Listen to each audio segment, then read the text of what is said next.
think the mistake founders often make is they're in their last kind of like legs, right? They're in the kind of like 2-month period or 3-month period, and they're like, how do I save money? And by that time, you're already dead. You want to get as far as you can and grow as fast as you can with as little money as you can. Okay, maybe that's the lesson.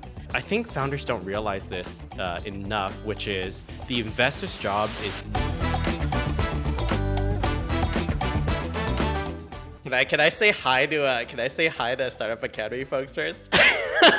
This is probably one of the funnest things I do at Iterative. I do many non-fun things, but it's great to answer your questions.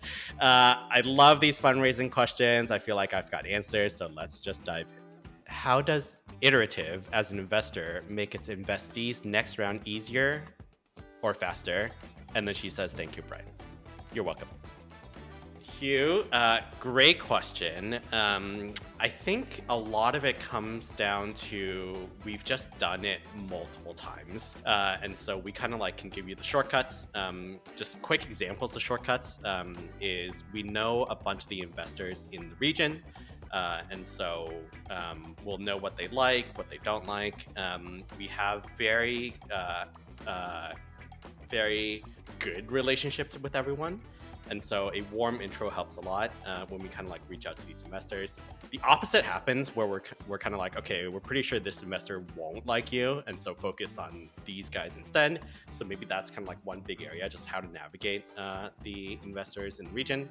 And I think the other big area is oftentimes when you go to an investor, you're probably talking about too much of your company and it gets too confusing.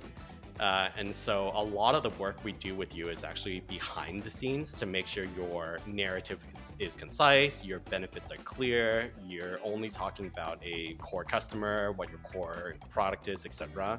And just making sure your kind of like story is focused. So a focused story plus talking to the right people will shortcut a lot of the fundraising that our companies do. Okay, Ella, I love you, but I'm going to give you very short answers because you have so many questions. How do you determine when to start fundraising? The best time to start fundraising typically is, again, pre-planned, right? So you're like, hey, I have 9 months to go do to experiment. In month kind of like 6, you have to go kind of like start fundraising. The other way to think about it is you oftentimes want to fundraise when you're hot. And so if you have 2 or 3 consistent months of kind of like big major milestones happening, your revenue is going up, you sign partnerships, etc., then that's probably a good time to fundraise. And so the default is just around the time when you run out of money. And then the secondary is when your company's really hot. When should a founder pause fundraising to try and hit more milestones first? So the way I think about this is just give yourself 30 to 45 days of fundraising and then you stop.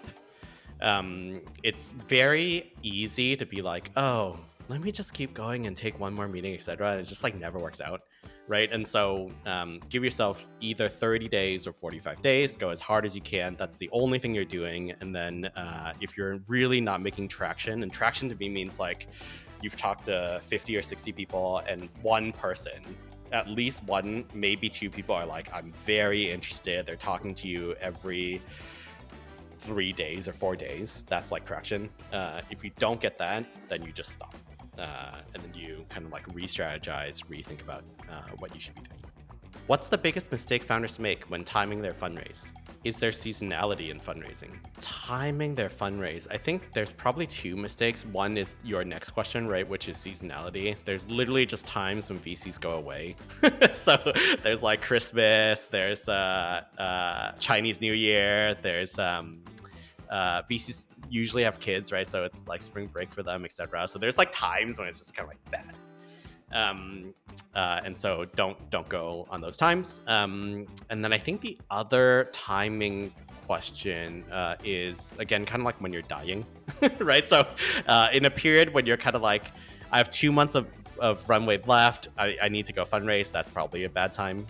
VCs can sniff kind of like end of life companies and those are probably not the best times to go fundraise. So make sure you're kind of like, one more pro tip maybe to give, not related to your question, is in these kind of like end of life scenarios, just make sure you have a plan for how to continue to live without fundraising. And because even just having that planned out and having kind of like a thought there will give you enough confidence to be like, this meeting's okay. And it'll help you kind of like not have the VC sniff you out as potentially just like zombie death. What are some underrated ways to build relationships with investors before formally fundraising, or is it a time sink? I would say it's more of a time sink than not, because I think founders don't realize this enough, which is the investor's job is to give people money, right? So they will take a meeting with you anytime. Like you don't need to be friends. And you don't need your like first meeting and second meeting and build relationships, etc.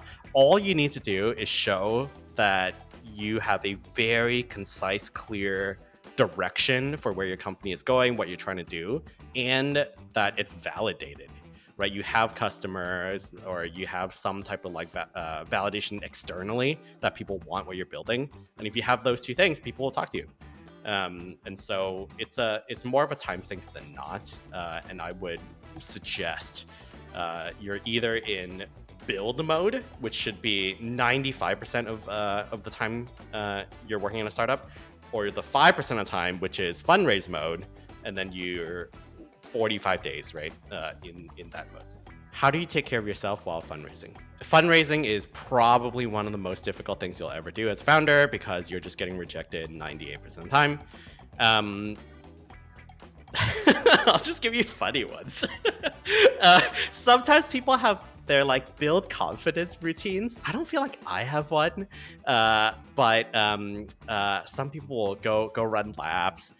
Sometimes when they get rejected, every time I've heard a founder who I did this once. A founder, every time he gets rejected, goes to the gym, right? And then by the time that he's done fundraising, he's like super buff.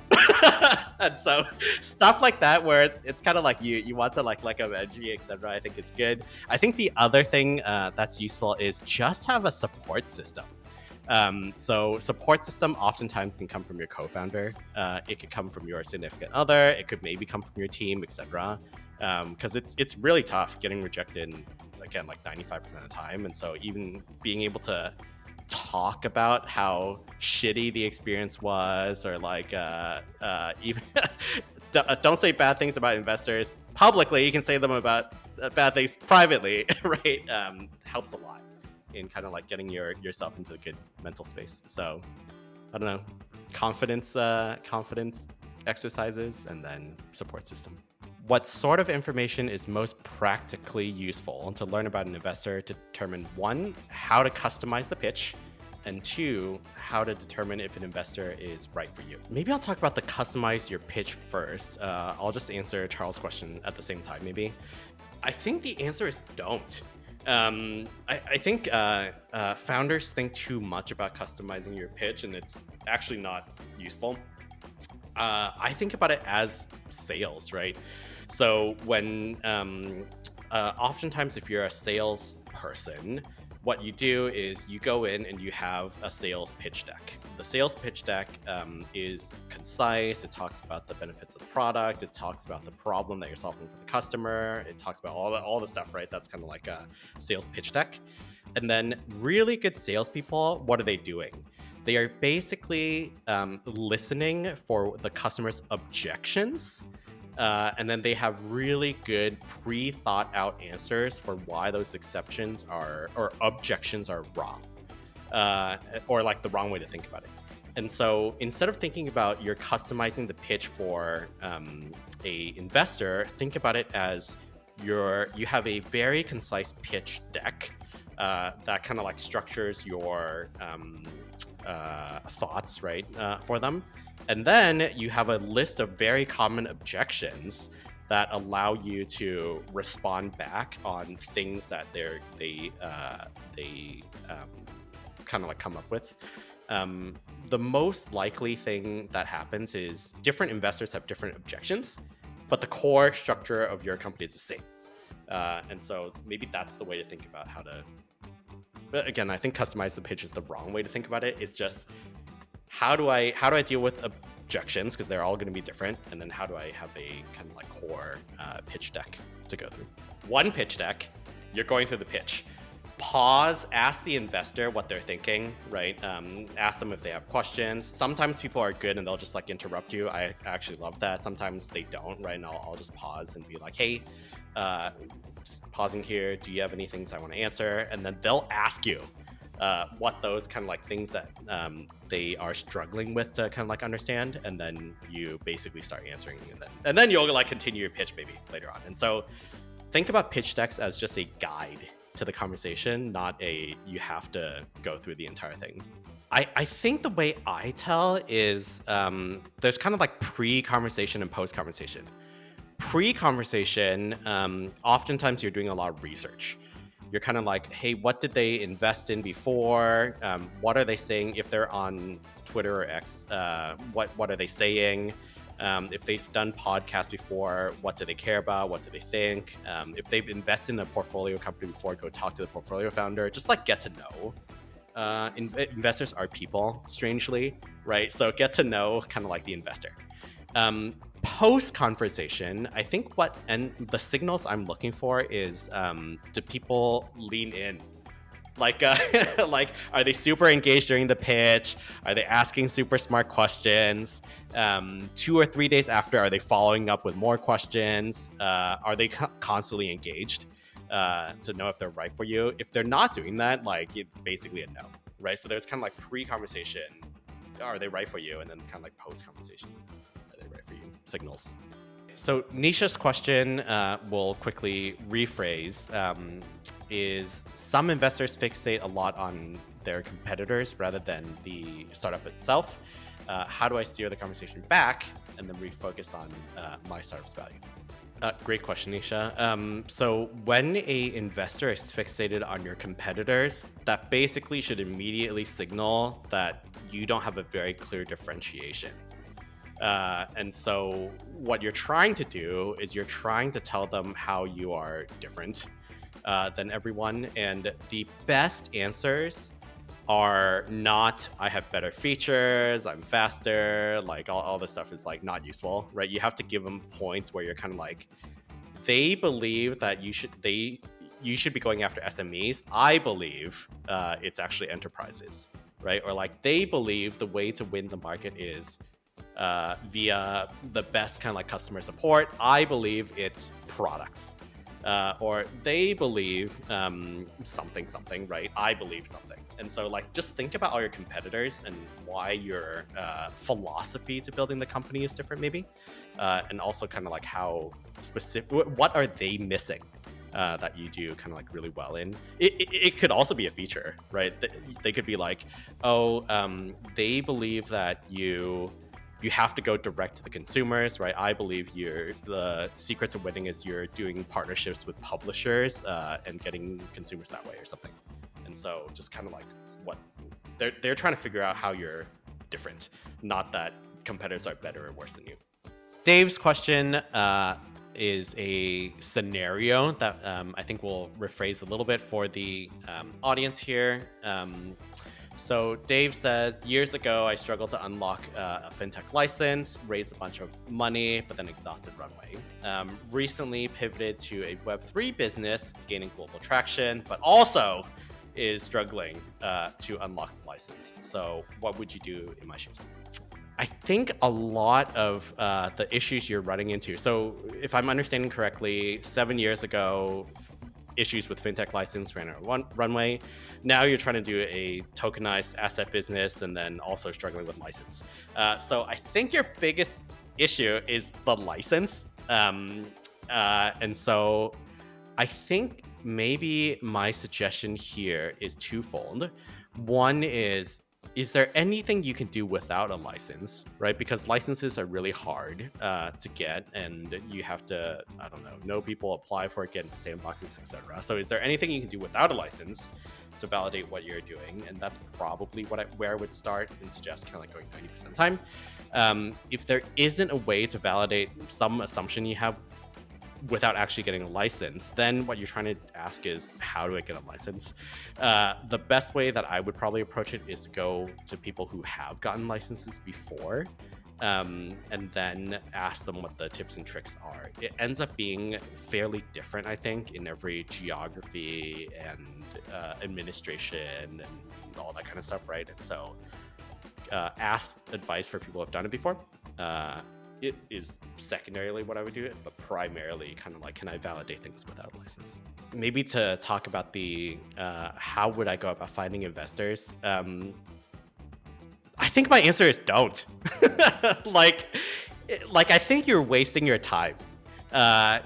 You don't have a license, nothing is happening. You're going to go to every investor and be like, hey, they're going to be like, what are you struggling with? And you're going to be like, hey, I'm struggling with my license. And they're going to be like, okay, like that doesn't seem like a company I want to fund, right? And so I think my suggestion is just don't. So what you want to do is you want to go, again, get customer validation. Without kind of like getting your license, or figure out a way to partner with someone who has a license or something. But I think going to investors before you kind of like figure out this is probably going to be difficult. Wendy's building a product. The team is early. The product is early and the team is lean. We're debating between a pre-seed round to fund our team or a larger seed round, but then unsure how to position this to investors. So how should we think about balancing dilution, fundraising, and investor expectations? Wendy, I think the answer to your question is the higher level way to think about it is you want to raise as late as possible. Maybe that's build your product, right? Instead of one customer, it's get 3 customers and 3 pilots or whatever. Like the later that you raise, the better it is, because you've done more iterations, you understand your customers better, you'll have less dilution, all that kind of stuff. So I think the question is actually kind of like, if you don't think you can raise later, how soon do you need to raise? And so maybe what I would suggest in your scenario is be like, okay, what do I think I can get to in 3 months? And what would fundraising look like there? What do I think I can get to in 6 months? What would fundraising look like there? And what do I think I can get to in 9 months and the fundraising there? Right. And then kind of like sit down with those 3 options and be like, which one do I like more? And then maybe kind of like go with that. But the way to think about it again is like the 9-month scenario is better than the 6 month and the 3 month. But if you're like, I just really need money, like I don't have any savings, I really need to put these guys on board, I just need to pay for some stuff, then you just have to raise money. And so raise as late as possible is the way to think about it. Leanna's question: how can a founder get feedback on their pitch? Since investors typically don't take the time to provide detailed feedback, it's difficult to know what to improve. Okay, the best way to get feedback on your pitch is just to pitch your other founder friends. Like, don't pitch all of your friends, because some of your friends are dumb, right? But pitch your founder friends who have gone through the experience before. And I think we're at a place now where you could probably pretty easily find other founders to pitch, and so again, like that's the best way to do it. And then for whatever reason, if you don't have founder friends, tap our community. So just reach out to anyone who's been a iterative founder, and I'm sure they'll lend time. Also, if you haven't, apply. Right. We take all applications. We try to give you feedback. We just post it on Startup Academy. And literally someone on our team will be like, Brian, go give these guys feedback. And so probably good ways to get feedback like that. You can ask investors for feedback, but make sure the investor has done a lot of investments. So they're reputable. They've done, I don't know, a dozen investments or more. They've actually helped companies, like all that kind of stuff, I think is important. what I would suggest people avoid, right, is some angel investor that hasn't thought deeply about companies, that hasn't kind of like built a company themselves. And the issue here is you'll get bad signals, right? They'll ask you about monetization or something, or they'll ask you about how do you grow, how do you be profitable? And at the beginning, you're kind of like, I'm not even making any money. I don't even know if anybody wants to use my thing. And so you're kind of like doing a disservice to yourself and going off track with other people's kind of like questions. So just make sure the person that you're getting feedback from has been around and done companies and done investments. Okay, Sally's question. Any tips on managing cash flow while fundraising, especially if you need to extend your runway? Hey, Sally. Great question. Oftentimes when I think about cash flow, I think the secret is actually just planning ahead. So what you should be doing is every time you raise money, so let's say I raise $200,000, I'm immediately calculating how many months do I have, what is my burn, and the thing that I think most founders miss is how many iteration cycles do I have before I need to go raise again. So let's say I'm like, I have 12 months. In 12 months, can I run 3 experiments? Can I run 5 experiments? Can I run 12 experiments?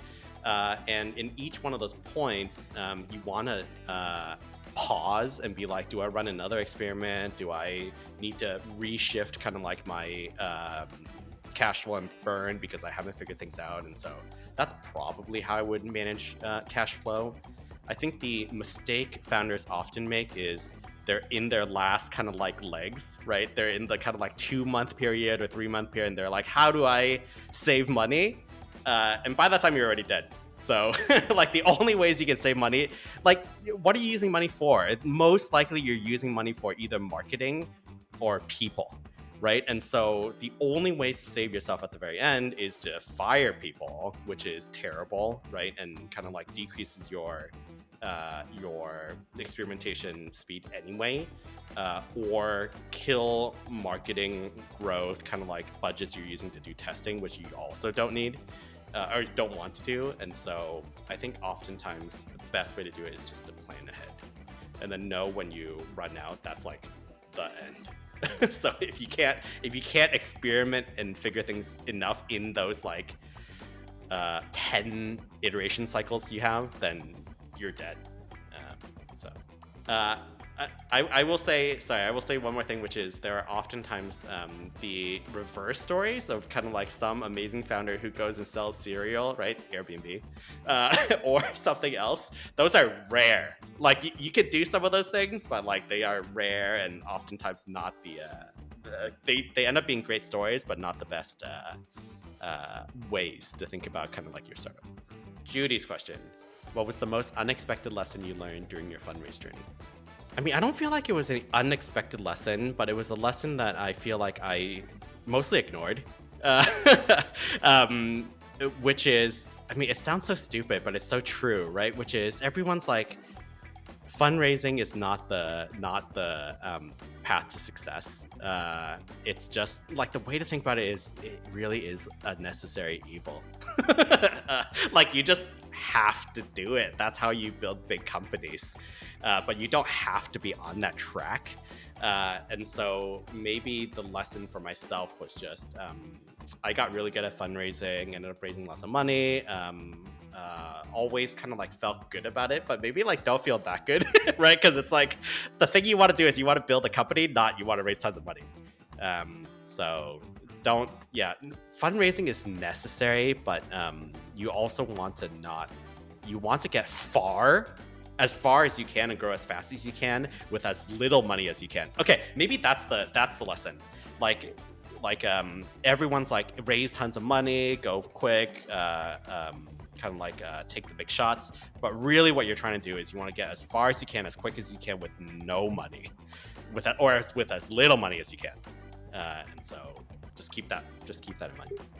All right, Startup Academy folks, thanks again for sending in your fundraise questions. Hopefully this was helpful for you. If you really enjoyed it, Melissa and June want me to say, Drop a comment, give us a like, subscribe, whatever else you do. Make us, give us some love, and we'll make more of these videos. If you're watching this from elsewhere and you haven't joined Startup Community yet, Startup Community is great because it's a free library of courses, guides, templates designed to help you build a startup, specifically in Southeast Asia. If you're brainstorming your first idea or scaling fast, we've got your back. We also run a lot of AMAs like this to answer any burning questions you have. So sign up, and I think we'll put the link below.